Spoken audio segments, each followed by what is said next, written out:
My brothers and I grew up in the 70s in Montana. My dad, Lauren, was a doctor. My mom, Carol, was a school teacher. They adopted my older brother, Mark, because they thought they couldn't have children. The day they picked him up was probably the day they conceived me. A year later, along came another surprise, my younger brother, Todd.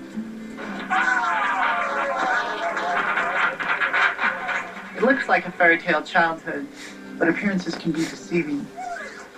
Led by senior quarterback Paul McCarroll, who wears number 7 in the... Paul McCarroll was the quarterback and the captain of the football team and the senior class president and voted most likely to succeed. Oh, this quarterback is a darn good one, and I wouldn't be surprised a bit if he went to a major college. I was doing things in high school that you were supposed to do if you were male. I was this perfect guy in some ways, but I was just trying to overcompensate to be successful at this male thing. I thought it would fix me. I thought it would make this other crazy idea go away. I really started to question my gender identity around, first grade, kindergarten, when the genders start to get distinguished from each other. As he got older, Paul was attracted to girls, but he didn't feel like a typical high school boy. I dated women in high school. I think it was a pretty innocent relationship. A lot of times I wanted to be one of the girls more than to really have a girlfriend. I felt like I was carrying on this secret life that I was going to take to my grave. After college, Paul moved to San Francisco, where he first started experimenting, dressing as a woman. I would segregate all of the restaurants. For example, I would go to Muddy Waters as male, but I would go to Sparky's as female. This burrito place was male. Another one a block away was female. It's crazy living like that. Super good. Hot sauce.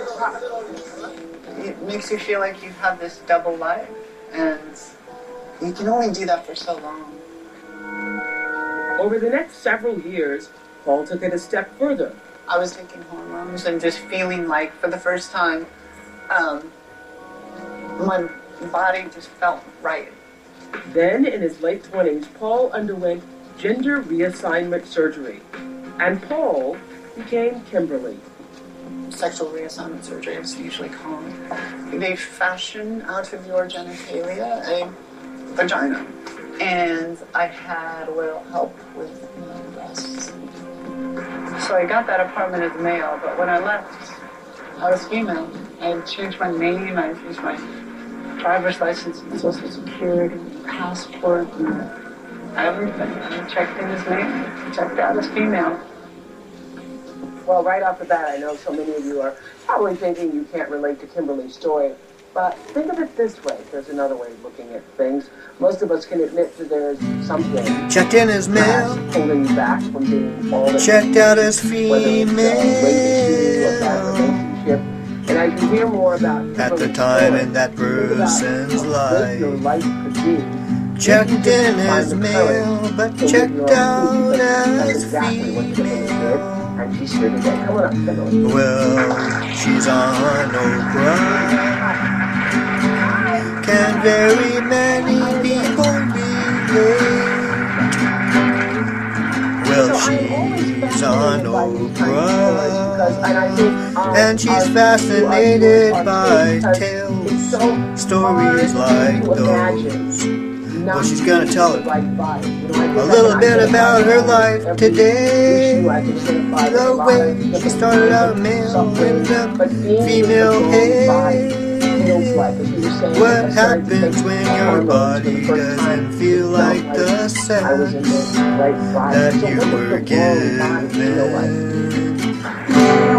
found it kind of through a process of elimination, and I didn't know what felt right until I got there.